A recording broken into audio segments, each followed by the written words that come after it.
اپنا آج کا سبق شروع کرتے ہیں۔ اعوذ باللہ من الشیطان الرجیم، بسم اللہ الرحمن الرحیم۔ جی سورۃ النساء شروع ہو رہی ہے۔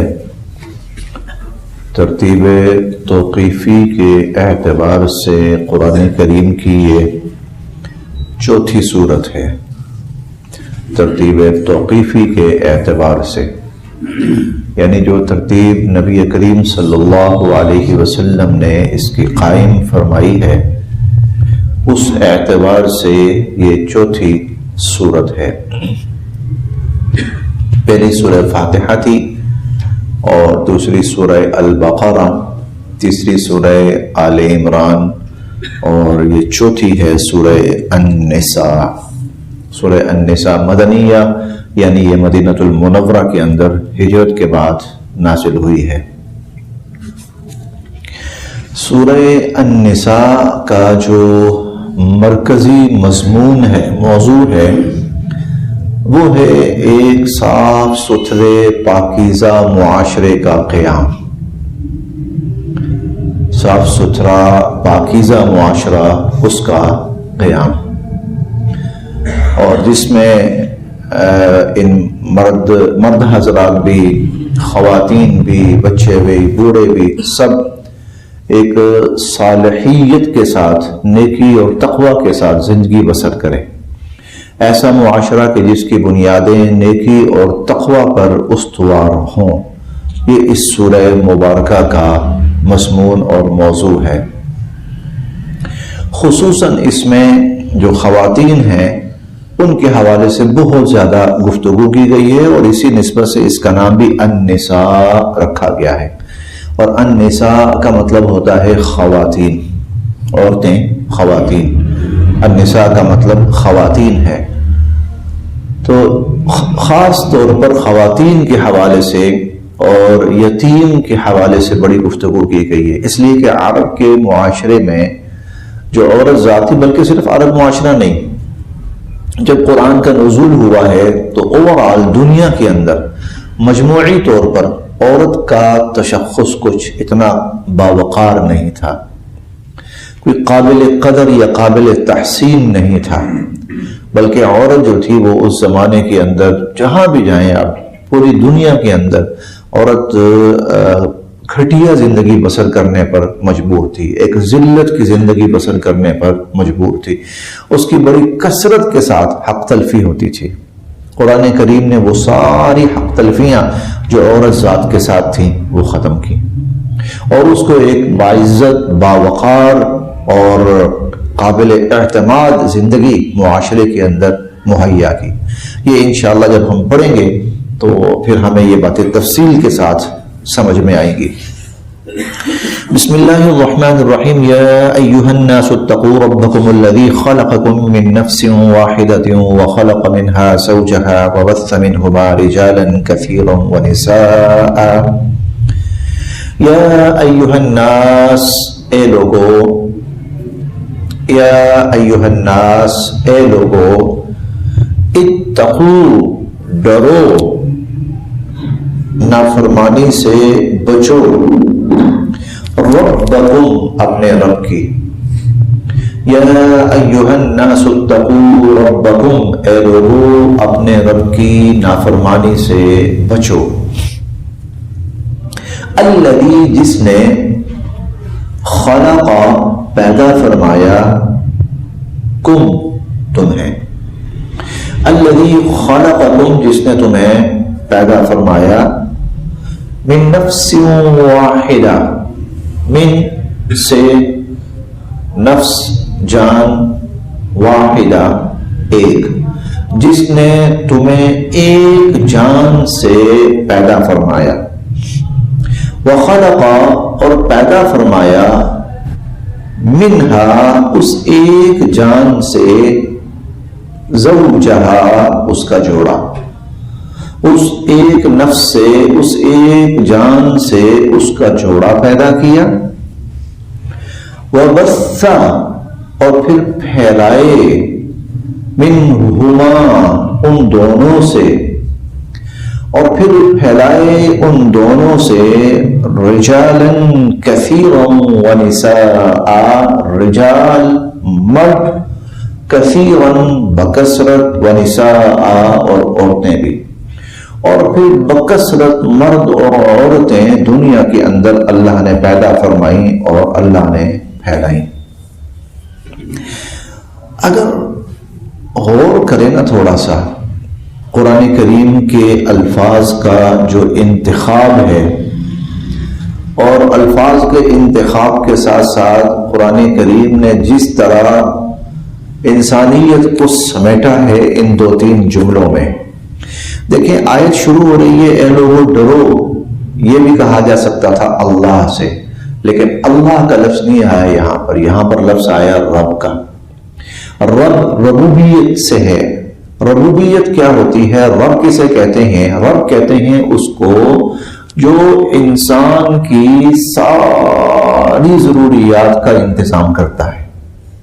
یہ میں آسان ترین لفظوں میں کہہ رہا ہوں، اس کی تفصیل میں جائیں تو دن بھی تھوڑے ہیں، دن بھی کئی دن تک بھی تفصیل شروع ہونا وہ نہیں پوری ہوگی، جو انسان کی اور اس خوبصورتی کے ساتھ، اس کمال کے ساتھ انسان کی ضروریات کو وہ ساتھ پورا کرتی ہے کہ اس سے زیادہ خوبصورتی کے ساتھ اس کا پورا کرنا محال ہے، ممکن ہی نہیں ہے، تصور ہی نہیں کیا جا سکتا۔ اب دیکھیں انسان جب پیدائش کے پہلے مراحل میں ہے، ماں کے پیٹ میں ہے، کوئی تکلیف نہیں، سکون کے ساتھ زندگی بسر کر رہا ہے، جتنی اس کی وہاں زندگی ہے اور اسے جو چیز وہاں چاہیے ہے، جس قسم کا پرسکون ماحول اس کو وہاں چاہیے وہ اس کو مل رہا ہوتا ہے، خوراک مل رہی ہوتی ہے، تحفظ مل رہا ہوتا ہے، اور اس کے ساتھ ساتھ اسے پرسکون جگہ اور ماحول مل رہا ہوتا ہے اس کو۔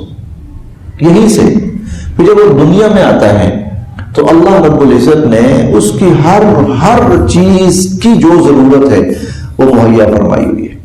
دیکھیں ہمارے جسم کے کچھ اعضاء ایسے ہیں جن کی ضرورت روشنی ہے، پیدا فرمائی ہے۔ ہمارے کچھ اعضاء ایسے ہیں کہ جن کی ضرورت تاریکی اور تنہائی ہے، رات پیدا فرمائی ہے۔ ہمارے کچھ اعضاء ایسے ہیں کہ جن کی ضرورت مختلف رنگ ہے، پیدا فرمائی ہے۔ ہمارے وجود کی ضرورت ہوا اور آکسیجن ہے، پیدا فرمائی ہے۔ یہ تو میں موٹی موٹی باتیں کر رہا ہوں، موٹی موٹی۔ اب انسان دن بھر بھاگتا ہے، دوڑتا ہے، تو اس بھاگ دوڑ کے نتیجے میں، محنت مشقت کے نتیجے میں انسان کا جو وجود ہے نا وہ اندر سے کئی جگہوں سے کٹتا پھٹتا ہے، اس کے اندر توڑ پھوڑ ہوتی رہتی ہے۔ جب انسان رات کو سوتا ہے نا تو رات کے ابتدائی حصے میں 10, 11, 12 بجے، یہ اس وقت کا سونا، اس لیے کہتے ہیں جلدی سونا چاہیے، تو اس میں اس کا اللہ کا سسٹم ایسا ہے، وہ دن بھر کی جو توڑ پھوڑ جو ہوئی ہوتی ہے نا اس کی مرمت اور تعمیر شروع ہو جاتی۔ صبح جب انسان اٹھتا ہے تو وہ جتنی دن بھر کی توڑ پھوڑ ہوئی ہوتی ہے وہ سب مکمل ہو چکی ہوتی ہے، اور انسان ایک دفعہ پھر نئے سرے سے یوں سمجھے کہ ایک نیا جنم اس کو مل رہا ہوتا ہے۔ اس لیے وہ کہتا ہے الحمدللہ الذی احیانا بعد ما اماتنا والیہ النشور۔ چھوٹی سی مثال عرض کر رہا ہوں بس، یہ اسے انسان کو اپنی نظر کے لیے وسعتیں چاہیے، فاصلے چاہیے، چنانچہ اللہ تعالیٰ نے آسمان کی وسعتیں، زمینوں کی وسعتیں پیدا فرمائی ہیں نا۔ مطلب کیا میں کہوں، انسان کو بہت سخت جگہ پر انسان نہیں رہ سکتا۔ زمین کو اللہ نے ہموار فرمایا، نرم ہے، زمین نرم ہے، انسان بآسانی اس کے اوپر چل سکتا ہے۔ اگر ہر جگہ پتھریلی ہوتی تو انسان کے لیے زندہ رہنا مشکل ہو جاتا، وہ جہاں بھی جاتا گرتا پڑتا۔ اللہ نے زمین کو بہت سی جگہوں میں ہموار بنایا ہے۔ انسان کے وجود کو جتنی خوراک کی ضرورت ہے، جتنی قسموں کی خوراک کی ضرورت ہے، جس کو آپ وٹامنز کے نام سے بھی تعبیر کرتے ہیں، اللہ نے وہ ساری دنیا میں پیدا فرما دی۔ جتنی قسم کی مشروبات کی ضرورت ہے انسان کے وجود کو، ہاں وہ ذات جو یہ سارا انتظام کر رہی ہے، سارا انسان کو انسان کی ضرورت ہے، اللہ پاک نے معاشرے بنا دیے، انسان ہی انسان۔ رب اسے کہتے ہیں جو انسان کی تمام تر ضروریات کو رحمت کے ساتھ، شفقت کے ساتھ کمال درجے پر پورا کرتا ہے، اسے رب کہتے ہیں۔ اب اے لوگو اس سے نہیں ڈرو گے، یہ اس سے نہیں ڈرو گے جس نے تمہارے لیے یہ انتظام کیا۔ اچھا پھر آگے الذی خلقکم، پھر پیدا بھی اسی نے کیا ہے، پیدا بھی اسی نے کیا ہے، اور کیا کمال درجے کا پیدا کیا کہ قرآن کریم میں کئی جگہ آتا ہے فَأَحْسَنَ صُوَرَكُمْ فَتَبَارَكَ اللَّهُ أَحْسَنُ الْخَالِقِينَ لَقَدْ خَلَقْنَا الْإِنسَانَ فِي أَحْسَنِ تَقْوِيمٍ، کیا خوبصورت انسان پیدا کیا۔ اور انسان وہ واحد مخلوق ہے کہ اس کو پیدا کر کے اور اس کو دیکھ کر اللہ خوش ہوتے ہیں۔ انسان کو دیکھ کر، دیکھو یہ جو پہاڑ ہے نا، ان کو دیکھ کے اللہ خوش نہیں ہوتے، اللہ کو خوشی پہاڑوں سے نہیں ہوتی۔ کئی جگہوں پر احادیث میں اللہ تعالیٰ کے ہنسنے کا ذکر آتا ہے، اللہ تعالیٰ قہقہ لگاتے ہیں، کھلکھلا کے ہنستے ہیں، اور وہ تمام مواقع وہ ہیں کہ جہاں انسان کے ساتھ کوئی معاملہ ہوتا ہے، انسان کے ساتھ خوش ہوتے ہیں۔ کب؟ جب انسان کے ساتھ خوش کرتا ہے، تو یہ وہ مخلوق ہے کہ جس کو دیکھ کر اللہ خوش ہوتے ہیں، اور اس کو خوش دیکھ کر اللہ خوش ہوتے ہیں، اور جو اس مخلوق میں سے کسی کو خوش کرتا ہے اللہ اس سے خوش ہوتے ہیں۔ تو الذی خلقکم، دیکھو وہ خالق بھی ہے، وہ رب بھی ہے، تو پھر اس کی نافرمانی سے نہیں بچنا چاہیے، تو بچو۔ یا ایھا الناس اتقوا ربکم، اے لوگو اپنے اس رب کی نافرمانی سے بچو، الذی خلقکم، جس نے تمہیں پیدا کیا، من نفس واحدہ، ایک جان سے پیدا کیا۔ اب چونکہ اگلی جو آیات ہیں ان کے اندر معاشرت کی بہتری کی تعلیم ہے، اور معاشرت کا مطلب کیا ہوتا ہے؟ انسان، سارے انسان، معاشرت۔ تو یہاں سے ہمیں ایک سبق دینا شروع کر دیا، ارے تم سب کے سب ایک باپ کی اولاد ہو، تو تمہارا آپس میں لڑنا بنتا ہے، تمہارا آپس میں ایک دوسرے کو نقصان تکلیف پہنچانا بنتا ہے، تو تمہارا ایک باپ کی اولاد ہونا ہی اس چیز کا تقاضا کرتا ہے کہ پیار محبت سے اور ایک دوسرے کو تکلیف پہنچانے کے بارے میں اللہ سے ڈرو۔ تو خلقکم من نفس واحدہ، میں کہتا ہوں قرآن میں نا بسا اوقات بڑی عجیب اللہ پاک اتنی گہرائی میں جا کے بندے کو پکڑتے ہیں نا۔ من نفس واحدہ، ایک جان سے تمہیں پیدا کیا، وخلق منها زوجہا، اور اسی سے اللہ نے اس کا جوڑا بھی بنایا، وبث منهما رجالا كثيرا ونساء، پھر اس جوڑے سے یعنی آدم علیہ السلام اور اماں حوا، ان دونوں سے اللہ رب العزت نے بہت مرد اور عورت پیدا فرمائے اور ان کو زمین میں بسایا۔ واتقوا، ڈرو اللہ سے، الذی، وہ اللہ، تساءلون بہ، جس کا نام لے کر تم لوگوں سے سوال کرتے ہو، جس کا نام لے کر تم لوگوں سے سوال کرتے ہو۔ اس کا مطلب یہ ہے، ہم لوگوں کہتے ہیں نا یار اللہ کا، خدا کے واسطے، خدا سے ڈر کے مجھے بخش دے، خدا کے خوف سے مجھے بخش دے۔ اللہ کہتے ہیں لوگوں کے سامنے بھی اس اللہ کا نام لیتے ہو نا یار، اس سے ڈر، تو تم خود کیوں نہیں ڈرتے اس سے؟ ڈرو اس سے، الذی تساءلون بہ، جس کا نام لے کر تم لوگوں سے سوال کرتے ہو، والارحام، اور رشتوں کے معاملے میں اللہ سے ڈرو، ارحام خونی رشتوں کے بارے میں اللہ سے ڈرو۔ انا، بے شک، اللہ کانا ہے، علیکم، تم پر، رقیبا، نگہبان، ان اللہ کان علیکم رقیبا، بے شک اللہ تعالیٰ تم پر نگہبان ہے۔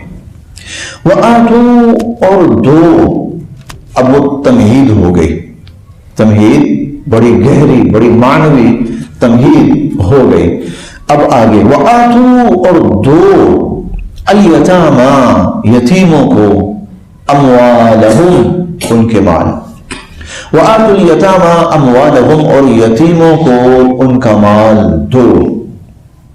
ولا اور نہ تتبدلوا تبدیل کرو الخبیث کم تر چیز کو بالطیب عمدہ اور بہترین چیز سے. ولا تتبدلوا الخبیث بالطیب ولا تتبدلوا الخبیث بالطیب اور کم تر چیز کو گھٹیا چیز کو سستی چیز کو اعلیٰ عمدہ قیمتی بہترین چیز سے تبدیل نہ کرو. ولا تأکلوا اور نہ کھاؤ اموالہم ان کے مال الی اموالکم اپنے مالوں کے ساتھ ملا کر. ولا تأکلوا اموالہم الی اموالکم اور اپنے مال ان کے مالوں کے ساتھ ملا کر یا ان کے مال اپنے مالوں کے ساتھ ملا کے نہ کھاؤ. انہو بے شک ایسا کرنا کانا ہے حوبا کبیرا بہت بڑا ظلم. ایسا کرنا بہت بڑا ظلم ہے. اس آیت میں یتیم کے بارے میں 3 ہدایات دی گئی. پہلی ہدایت یہ دی گئی وَآتُوا الْيَتَامَى أَمْوَالَهُمْ یتیموں کو ان کا مال دو. اچھا ہوتا یہ تھا پہلے بھی ہوتا تھا اب بھی ہوتا ہوگا آئندہ بھی ہوتا رہے گا. اگر کوئی بچہ جس کا سرپرست باپ فوت ہو جائے تو کئی دفعہ معاشرے میں ایسا ہوتا تھا کہ کوئی بڑا اس کے سر پہ ہاتھ رکھ دیتا تھا کہ آج سے یہ میری ذمہ داری.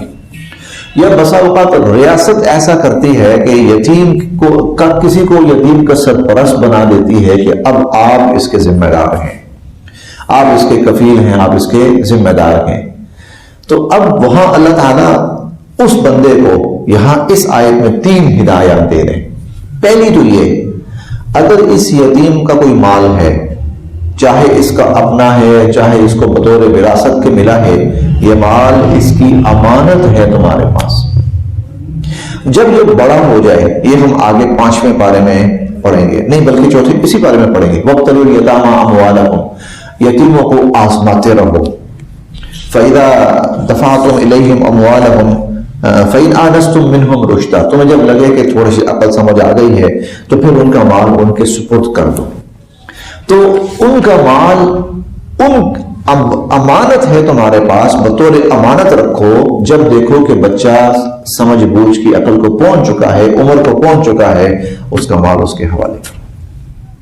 گویا اس کا مال تمہارے پاس امانت ہے. پہلی بات وَآتُوا الْيَتَامَى أَمْوَالَهُمْ یتیموں کا مال ہڑپ نہیں کرنا کھانا نہیں ہے بلکہ ان کا مال ان کے حوالے کرو. دوسرا وَلَا تَتَبَدَّلُوا الْخَبِيثَ بِالطَّيِّبِ کہ عمدہ چیز کو گھٹیا چیز سے تبدیل نہ کرو. کئی دفعہ ایسا ہوتا تھا یتیم کو وراثت میں بڑی اچھی چیزیں ملی ہیں, زمین ملی بڑی اچھی, کوئی وہ ملے ہیں جانور ملے ہیں مویشی ملے ہیں بڑے اچھے. اب کئی دفعہ ایسا ہوتا تھا کہ جو ان کا بڑا سرپرست مربی جو بھی بنا ہوتا تھا تو وہ گھٹیا چیز کمتر زمین اس کو دے کر اس کی اچھی زمین پر خود قابض ہو جاتا تھا. یا اس کو اچھے مویشی ملے ہیں جانور ملے ہیں اور اس کے پاس کم تر یا گھٹیا جانور ہوتا تھا تو اپنے جانور کو اس کے جانور سے بدل لیتا تھا. اللہ تعالیٰ منع فرما رہے وَلَا تَتَبَدَّلُوا الْخَبِيثَ بِالطَّيِّبِ کہ گھٹیا چیز کو عمدہ چیز سے تبدیل نہ کرو. اگر اس کی چیز عمدہ ہے اس کے پاس رہنے دو. تیسری بات وَلَا تَأْكُلُوا أَمْوَالَهُمْ إِلَىٰ أَمْوَالِكُمْ اور نہ کھاؤ ان کے مالوں کو اپنے مالوں کے ساتھ ملا کر. ایسا ہوتا تھا کہ جو سرپرست ہوتا تھا وہ اس کا جتنا بھی مال ہوتا تھا نا وہ اپنے پاس رکھ لیتا تھا. وہ کہتا تھا جی میں اسی میں سے اس کو کھلاتا رہوں گا. حالانکہ ہوتا یہ تھا کہ اسی کے مال میں سے خود بھی کھا رہا ہوتا تھا, اسی کے مال میں سے خود بھی کھا رہا ہوتا تھا. تو اللہ رب العزت نے یہاں پر جو لفظ ہے نا وہ یہ ہے کہ نہ کھاؤ ان کے مالوں کو اپنے مالوں کے ساتھ ملا کر. مطلب یہ ہے جب تیرے پاس اپنا مال ہے تو پھر اسے کیوں کھا رہا ہے؟ اپنا مال ہے تیرے پاس تجھے چاہیے کہ تم اپنے مال میں سے اس کو کھلا, اور تو الٹا یہ کر رہا ہے کہ اس کا مال اپنے ساتھ مکس کر کے ملا کے اس میں سے تو خود بھی کھا رہا ہے. تو وَلَا تَأْكُلُوا أَمْوَالَكُمْ إِلَىٰ أَمْوَالِكُمْ اور نہ کھاؤ ان کے مال اپنے مال کے ساتھ ملا کر. إِنَّهُ كَانَ حُوبًا كَبِيرًا یہ بہت بڑا گناہ ہے. یتیم کے حوالے سے اسلام نے بڑی اہم تعلیمات دی ہیں. حضور علیہ الصلوۃ والسلام فرماتے ہیں کہ یتیم ہو نا تو آدمی شفقت سے اس کے سر پہ ہاتھ پھیرے، شفقت کے ساتھ اس کے سر پر ہاتھ پھیرے، تو اس کے ہاتھ کے نیچے جتنے بال آتے ہیں اللہ رب العزت اس کو اتنی نیکیاں اور اتنا اجر عطا فرماتے ہیں، اس کے بالوں کے برابر نیکیاں اور اجر عطا فرماتے ہیں۔ اور حدیث مبارکہ میں حضور فرماتے ہیں خیر بیت فیہ یتیم یحسن الیہ، سب سے بہترین گھر وہ ہے جس میں یتیم ہو اور اس کے ساتھ اچھا سلوک ہوتا ہو، وشر بیت فیہ یتیم یساء الیہ، اور بدترین گھر وہ ہے جس میں یتیم ہو اور اس کے ساتھ ظلم زیادتی ہوتی ہو اور اس کے ساتھ برا سلوک ہوتا ہو۔ ہم اسی صورت کے دوسرے رکوع میں بلکہ پہلے رکوع میں پڑھیں گے، جو یتیم کا مال کھاتے ہیں اور مال کھانے کا کوئی حق نہیں ہے ان کو، نہ حق کھاتے ہیں، وہ اپنے پیٹوں کے اندر جہنم کی آگ بھر رہے ہیں۔ اور معراج کی رات حضور علیہ الصلوۃ والسلام نے دیکھا بھی تھا ان لوگوں کو کہ جن کے پیٹوں کے اندر نا بڑے بڑے پیٹ تھے اور ان کے اندر آگ دہک رہی تھی، بڑے بڑے پیٹ تھے، دور سے نظر آتا تھا اندر آگ کے بڑے بڑے شعلے دہک رہے ہیں۔ حضور نے پوچھا جبرائیل یہ کون ہے؟ تو وہ کہنے لگے اللہ کے نبی یہ وہ لوگ ہیں جو یتیموں کا مال ہڑپ کر گئے، یتیموں کا مال ہڑپ کر گئے۔ ہم بہت ساری اور بھی چیزیں پڑھتے رہیں گے، مثلا کسی محفل کے اندر جہاں وراثت کی تقسیم ہو رہی ہے اور اس تقسیم کے اندر یتیم بھی موجود ہیں، تو گو یتیم کا اس وراثت میں حق کوئی نہیں، وہ تو ویسے ہی بیٹھا ہوا ہے، تو اللہ تعالیٰ فرماتے ہیں فارزقوہم منہ، پھر بھی کچھ نہ کچھ دے دو اس کو پھر بھی کچھ نہ کچھ دے دو۔ تو وآتوا الیتامی اموالہم، یتیموں کو دو ان کا مال، ولا تتبدلوا الخبیث بالطیب، اور ان کی عمدہ چیز کو اپنی گھٹیا چیز سے تبدیل نہ کرو، ولا تأکلوا اموالہم الی اموالکم، اور ان کے مال اپنے مالوں کے ساتھ ملا کے نہ کھاؤ، انہ کان حوبا کبیرا، یہ تو بہت ہی بڑا گناہ اور بہت ہی بڑا ظلم ہے۔ وَإِنْ، اور اگر خفتم، تمہیں یہ اندیشہ ہو، وَإِنْ خفتم، اور اگر تمہیں یہ اندیشہ ہو اللہ کہ نہ تقسطوا، تم انصاف کر سکو گے، فی الیتامی، یتیم بچیوں میں، اور اگر تمہیں یہ ڈر ہو کہ تم یتیم بچیوں میں انصاف نہیں کر سکو گے، فانکحوا، تو تم پھر نکاح کرو، ما طاب لکم، جو تمہیں پسند ہو، من النساء، اور عورتیں تمہیں جو پسند ہو نا پھر تم ان سے نکاح کرو، مثنا، بے شک دو کر لو، وثلاثا، تین کر لو، ورباع، چار کر لو۔ فَإِن، پھر اگر خفتم، تمہیں یہ اندیشہ ہو، یہ ڈر ہو، اللہ کہ نہ تعدلوا، تم ان میں انصاف کر پاؤ گے، وَإِنْ خِفْتُمْ أَلَّا تُقْسِطُوا، اگر تمہیں یہ ڈر ہو کہ تم 2 کی صورت میں، 3 کی صورت میں، 4 کی صورت میں ان میں انصاف نہیں کر سکو گے، فواحدہ، تو پھر ایک پر ہی اکتفا کرو، فواحدہ، تو پھر ایک پر ہی اکتفا کرو، او یا ما ملکت ایمانکم، یا پھر جو تمہاری باندیاں ہیں، یا جو تمہاری باندیاں ہیں، چلو وہ تو مستثنا ہے، ذالکا، یہ ادنا، کم از کم، اللہ تعولو، کہ تم ناانصافی نہ کر جاؤ، اس کا کم از کم فائدہ یہ ہے کہ تم ناانصافی نہیں کرو گے، اس کا کم از کم فائدہ یہ ہے کہ تم سے ناانصافی نہیں ہوگی اور تم ناانصافی سے بچ جاؤ گے۔ اس آیت کا مطلب یہ ہے، کوئی سرپرست بنتا تھا نا بچوں کا، اب 2 سال 4 سال 6 سال 8 سال کے بعد بچے بڑے ہو گئے، بچے بھی ہیں بچیاں بھی ہیں، اب یتیم بچی تھی تو کئی دفعہ یتیم بچی سے نکاح کر لیتے تھے، کیوں؟ اس کا مال بھی ہمیں مل جائے گا، اس پر زیادہ خرچہ بھی نہیں کرنا پڑے گا، اس کو زیادہ کوئی حق مال بھی نہیں دینا پڑے گا، تو فائدہ ہی فائدہ۔ لہذا یہ سوچ کر یتیم بچیوں سے نکاح کر لیتے تھے، اللہ نے منع فرمایا نہ، وَإِنْ خِفْتُمْ اگر تمہیں یہ اندیشہ ہو اللہ تقسطوا فی الیتامیٰ کہ یتیم بچیوں سے شادی کے معاملے میں تم انصاف نہیں کر سکو گے تو فَانكِحُوا مَا طَابَ لَكُم مِّنَ النِّسَاء تو جو اور عورتیں ہیں ان سے ہٹ کر ان سے نکاح کرو، پھر اور عورتوں سے نکاح کرو مثنا۔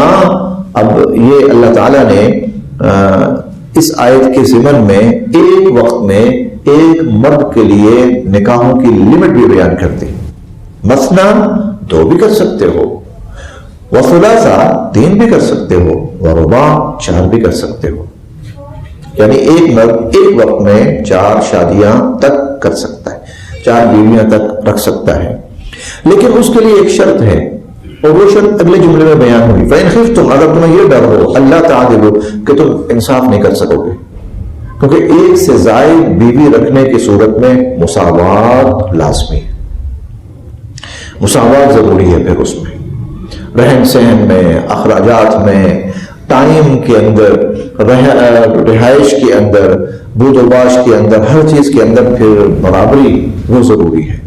فَإِنْ خِفْتُمْ اگر تمہیں یہ اندیشہ ہو اللہ تعالیٰ کہ تم ان میں برابری نہیں کر سکو گے، مساوات نہیں کر سکو گے، فواحدہ تو پھر ایک ہی، فواحدہ پھر ایک ہی بیوی رکھو، او ما ملکت ایمانکم یا پھر جو تمہاری باندیاں ہیں، کیونکہ باندیوں میں نا پھر مساوات نہیں ہوتی، ان کے لیے نہ مساوات کی ضرورت ہے، نہ اس کے لیے ٹائم لمٹ کی شرط ہے، وہ ان تمام چیزوں سے مستثنا ہے۔